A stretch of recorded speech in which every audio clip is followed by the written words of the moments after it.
जया बहुत गरीब थी, दिल से बहुत अमीर थी। जया की सास के गुजर जाने के बाद जया अपनी दो नंदों की शादी बड़ी ही धूमधाम से और शहर के सबसे बड़े बिजनेसमैन के घर में करती है। दोनों नंद की शादी एक ही घर के रहने वाले दो भाइयों से हो जाती है। नंद की शादी के बाद जया और उसके पति के ऊपर बहुत सारा कर्ज हो जाता है। ऐसे ही एक दिन कर्जदार जया के घर आता है। अरे भाई, तुम लोगों को कर्ज दिए हुए कितना समय हो गया है? मेरा कर्ज मुझे वापस मिलेगा या नहीं? ब्याज तुम लोगों का दिन प्रतिदिन बढ़ते जा रहा है, लेकिन तुमने अभी तक मेरा कर्जा पूरा नहीं किया है। आखिर चाहते क्या हो? कर्जा देने का मन है भी या नहीं?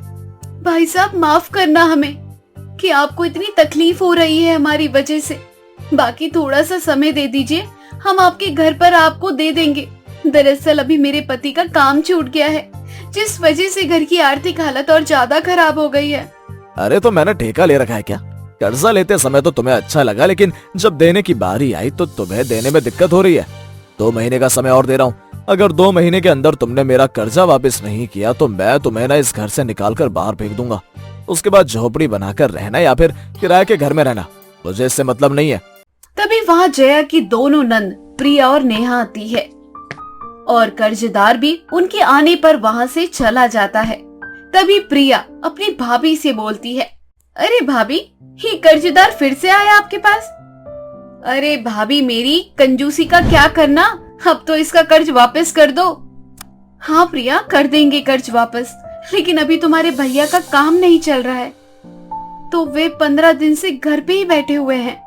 तुम दोनों यहाँ बैठो, मैं तुम दोनों के लिए चाय नाश्ता लेकर आती हूँ, फिर बात करते हैं खूब सारी। जया उनके लिए चाय नाश्ता लेकर आती है। दोनों नंद अपनी भाभी से बोलती है, भाभी मैं क्या कह रही थी, कल हमारे घर पूजा है और घर में ना बहुत सारा काम पड़ा हुआ है। ऐसे समय में आप हमारी भाभी काम नहीं आओगे तो कौन काम आएगा? कल आप समय पर आ जाना, बहुत सारा काम है पूजा का। अच्छा ठीक है, मैं आ जाऊंगी। दरअसल भाभी, हमारी नौकरानी ना गांव गई है, उसका बेटा बीमार है और हम दोनों अकेले कितना सारा काम कर पाएंगे, इसलिए हमें ना आपकी जरूरत है, तो आप हमारी मदद करोगी ना? अरे ये भी पूछने वाली बात है, मैं कल समय से आ जाऊंगी और घर का सारा काम कर दूंगी, तुम बिल्कुल भी चिंता मत करो। ऐसे ही अगले दिन जया अपनी नंद के ससुराल जाती है। जैसे ही जया वहां जाती है, दोनों नंद अपनी भाभी को किचन का काम थमा देती है और खुद फोन पर अपनी सहेलियों से बातचीत करने लग जाती है। धीरे धीरे जया घर का सारा काम अच्छे से खत्म कर देती है। तभी वहां पर प्रिया की सहेली आती है और प्रिया अपनी सहेली से बातचीत करने लगती है। तभी जया प्रिया से बोलती है, प्रिया, मैंने सारा काम खत्म कर दिया, और कोई काम है क्या? भाभी, घर का काम तो आपने कर दिया, अब आप ना घर चले जाओ। आपको तो पता है ना कि हमारे रिश्तेदार कितने अमीर हैं, सारे बड़े बड़े बिजनेसमैन हैं, और आपको अगर किसी ने देख लिया ना तो हमारी बहुत बेइज्जती हो जाएगी, इसलिए आप घर जाओ। पूजा का जो प्रसाद होगा तो मैं घर भिजवा दूंगी आपके लिए और भैया के लिए, और अगर किसी ने पूछ लिया ना कि आप कौन हो तो बोल देना कि मैं आपकी मालकिन हूँ। आपको समझ आ गया ना भाभी? रिश्ते ना स्टेटस देखकर निभाया जाता है। अब तुम दोनों बिल्कुल भी टेंशन मत लो, मैं किसी को कुछ नहीं बताऊंगी। जया को अपनी नंद का ऐसा व्यवहार बहुत बुरा लगता है और वह घर आ जाती है। यूं ही 5 साल गुजर जाते हैं और इन 5 सालों में जया और उसका पति दोनों ही जी जान लगाकर खूब मेहनत करके अपना एक आलीशान घर बना लेते हैं। उनके पास अब किसी भी चीज की कोई कमी नहीं थी। जया और उसका पति ने खूब संघर्ष किया था अपनी किस्मत को बदलने के लिए, और इस दौरान नेहा और प्रिया ने जया और उसके पति को पहचानने से इनकार कर दिया था। अब समय काफी बदल चुका था। ऐसे ही एक दिन जया अपनी कार में बैठकर कहीं जा रही थी। तभी अचानक उसकी कार को एक औरत रुकवाती है। जया जैसे ही कार रोकती है तो वो देखती है कि वे औरत उसकी नंद प्रिया है, जिसकी हालत एक फटीचर वाली थी। प्रिया अपनी भाभी को इस तरह देखकर बहुत हैरान हो जाती है और रोते हुए अपनी भाभी को गले लगा लेती है और कहती है, भाभी मुझे माफ कर दो, मैंने हमेशा आपको नीचा दिखाया है, सिर्फ अपनी अमीरी के कारण। और आज वो अमीरी ही हमारे पास नहीं है। मेरा पूरा परिवार सड़क पर आ गया है। मुझे मेरे कर्मों का फल मिल गया है भाभी। सही कहा है किसी ने, जो दूसरों का अच्छा नहीं कर सकता उसका भगवान भी अच्छा। इतना बोलकर जया प्रिया को अपने घर ले जाती है, जहाँ प्रिया अपनी भाभी से बोलती है, भाभी मैं अपने किए पर बहुत ही शर्मिंदा हूँ। मुझे बहुत घमंड था अपनी अमीरी पर। मैं हमेशा आपको नीचा दिखाने की कोशिश करती थी और आज भगवान ने मुझे इतना नीचे गिरा दिया कि मैं उठ भी नहीं पा रही हूँ। मेरे पति का बहुत बड़ा घाटा हुआ है। हमारा घर तक बिक गया है। हम दोनों बहनें सड़क पर आ गए हैं। हम एक किराए के मकान में रहकर जैसे तैसे अपना गुजारा कर रहे हैं। जैसे ही मेरे पति का नुकसान हुआ वैसे ही मार्केट में उनका नाम भी खराब हो गया। कोई उन्हें काम देने को तैयार नहीं है। समझ नहीं आ रहा क्या करें। मैं जानती हूँ कि जो हुआ वह बुरा हुआ है, लेकिन ये जो शरीर है ना, मिट्टी का है और ये भगवान ने बनाया है। हमें अपने शरीर पर कभी घमंड नहीं करना चाहिए। और रही बात अमीर और गरीबी की, तो ये भी ऊपर वाला करता है।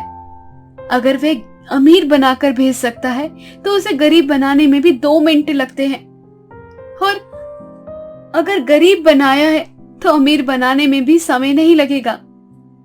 हमें कभी भी किसी चीज का कोई घमंड नहीं करना चाहिए। मैं जानती हूँ भाभी, मेरा सारा घमंड अब टूट चुका है। अब हम इतने गरीब हो चुके हैं कि हम नेहा का ठीक से इलाज भी नहीं करवा पा रहे हैं। नेहा की तबीयत बहुत ज्यादा खराब है।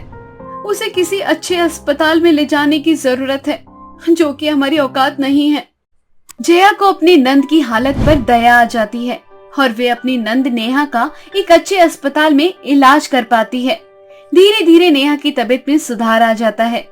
जया अपनी दोनों नंद को हर तरह से सपोर्ट करती है और उन दोनों के पतियों को अपने पास काम पर रख लेती है। धीरे धीरे जया की वजह से दोनों नंद के गृहस्थ जीवन में सुधार आ जाता है। कहते हैं समय बहुत बलवान होता है।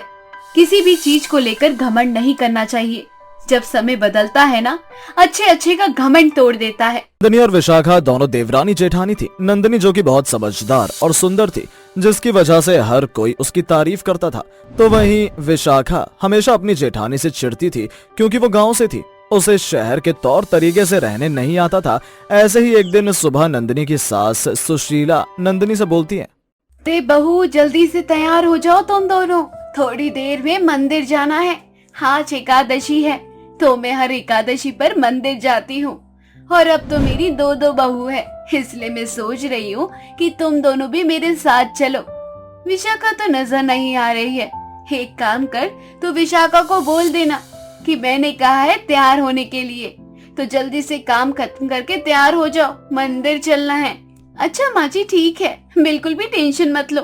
थोड़ा सा और काम रह गया है घर का, वे निपटा कर हम दोनों आपको तैयार मिलेंगे। आप जाकर तैयार हो जाइए, बाकी हम पर छोड़ दीजिए, हम दोनों कर लेंगे। अरे बहू, मुझे तुझ पर तो यकीन है कि तू घर का काम और खुद को जल्दी रेडी कर लेगी, लेकिन उस विशाखा को कोई ना काम करना आता, ना समय पर करती, ना खुद को अच्छे से रेडी कर पाती। इसलिए तू थोड़ा ध्यान दे उसके ऊपर। पता नहीं इंसान के रूप में कछुआ मिल गई हमें, हर काम धीरे करती है।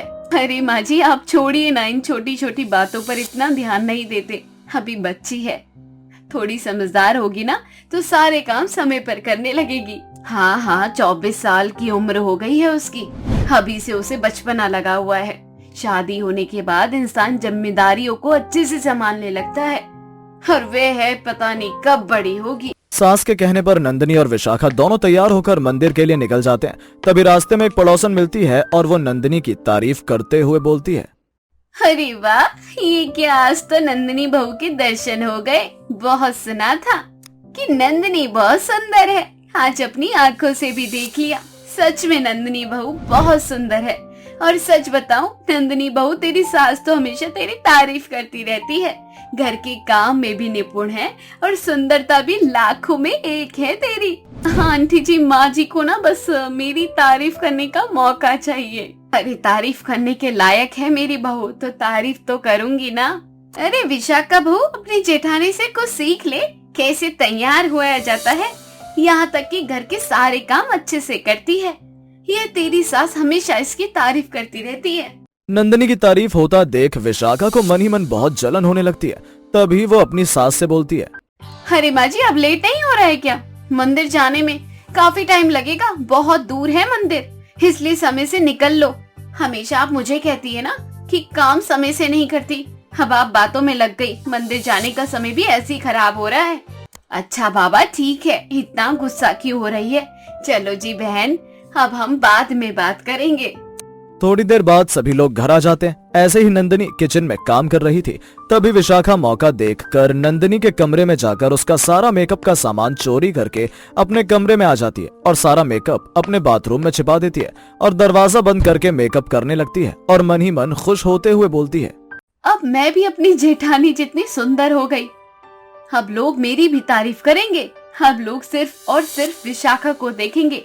मुझे भी मेकअप करना आ गया। क्या लगा था नंदिनी को सब उसी की तारीफ करेंगे। आज से उसकी हकीकत पता लग जाएगी। थोड़ी देर बाद विशाखा अपने कमरे से बाहर आती है।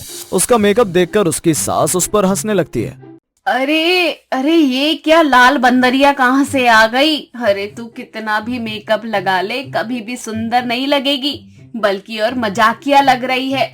माँ जी, आपको तो हमेशा मजाक ही नजर आती हूँ मैं। कभी बंदरिया लगती हूँ, कभी कुछ लगती हूँ। मैं कितना भी कुछ कर लूँ ना, आप लोगों को मैं कभी अच्छी नहीं लगी। हमेशा मेरा मजाक बनाते रहते हो। दीदी भी तो मेकअप करती है, लेकिन आप तो उनकी बहुत तारीफ करते हो। वही मेकअप जब मैं करके आई तो आप मेरा मजाक बना रही हो। असली खूबसूरती मेकअप से नहीं, व्यवहार से होता है और मन में होता है। नंदिनी मन से बहुत अच्छी है और सबके बारे में सोचती है।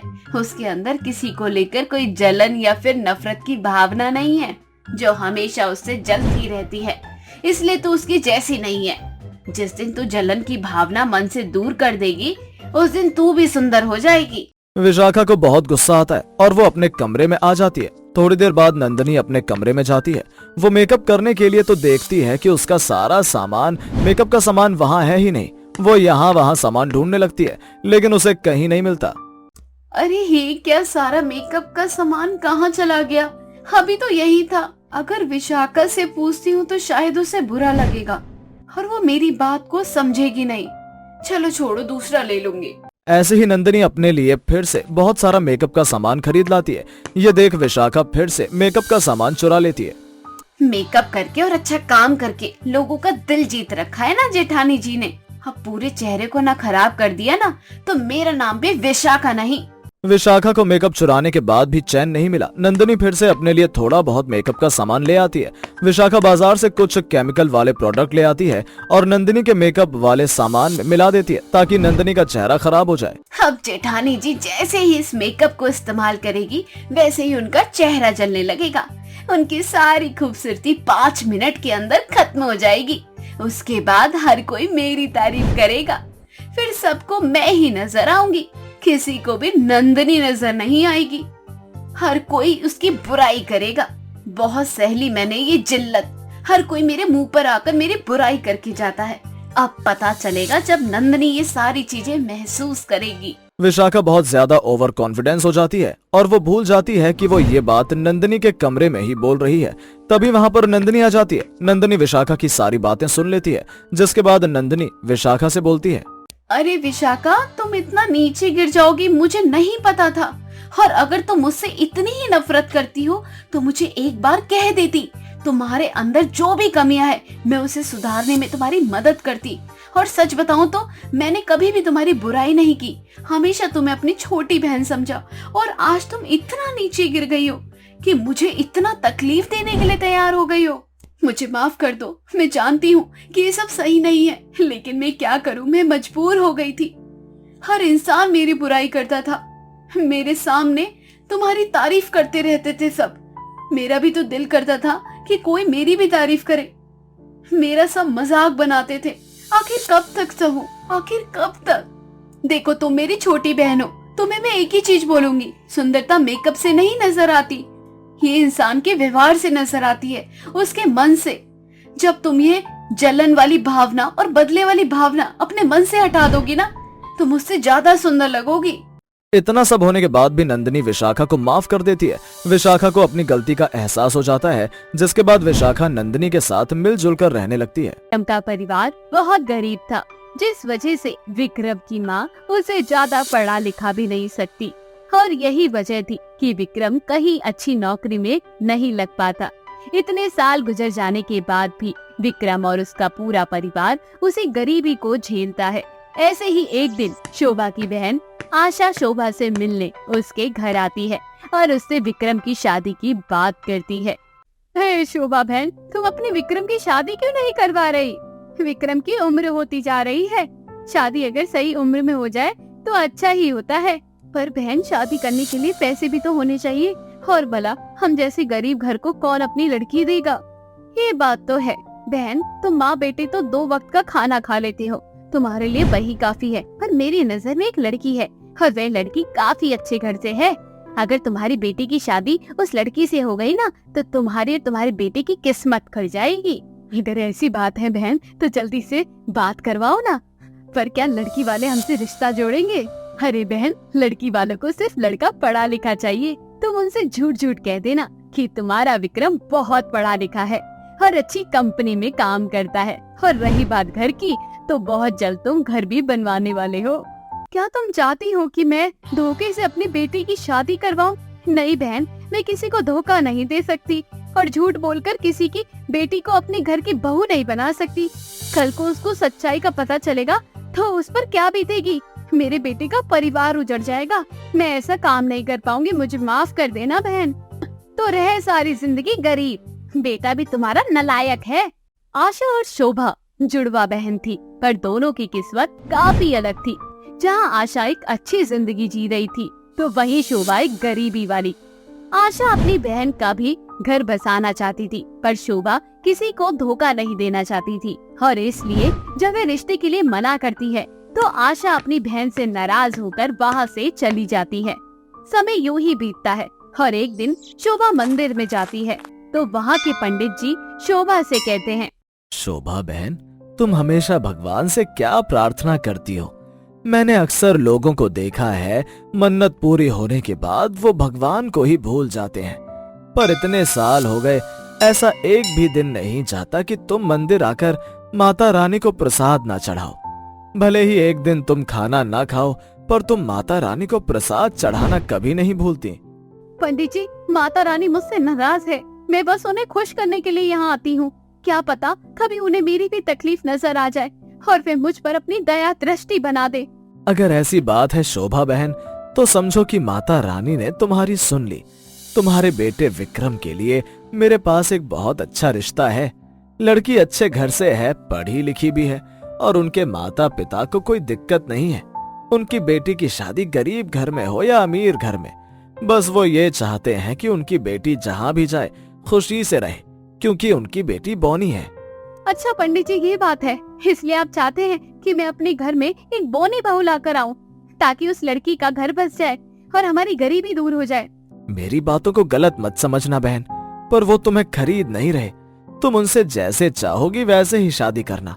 अगर तुम उनसे दहेज मांगती हो तो तुम्हें दहेज भी मिलेगा, और नहीं मांगोगी तो कुछ नहीं, बस वो ये चाहते हैं कि उनकी बेटी खुश रहे।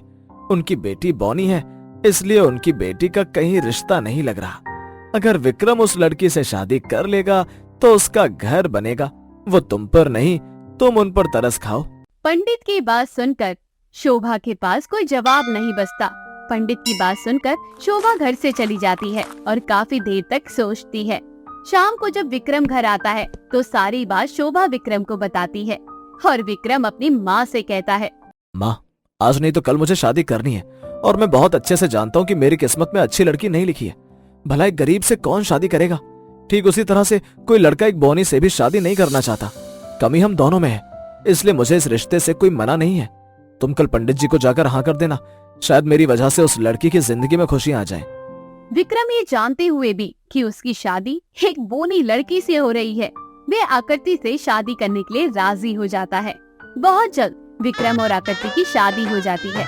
विक्रम और उसकी माँ ने लड़की वालों से कुछ नहीं मांगा था, इसलिए लड़की के माता पिता अपनी बेटी को एक एसी के साथ विदा कर देते हैं। जब पूरे गांव वालों को पता चलता है कि शोभा के घर बोनी बहू आई है और दहेज में एसी लाई है, तो हर किसी की जुबान पर सिर्फ शोभा का नाम होता है।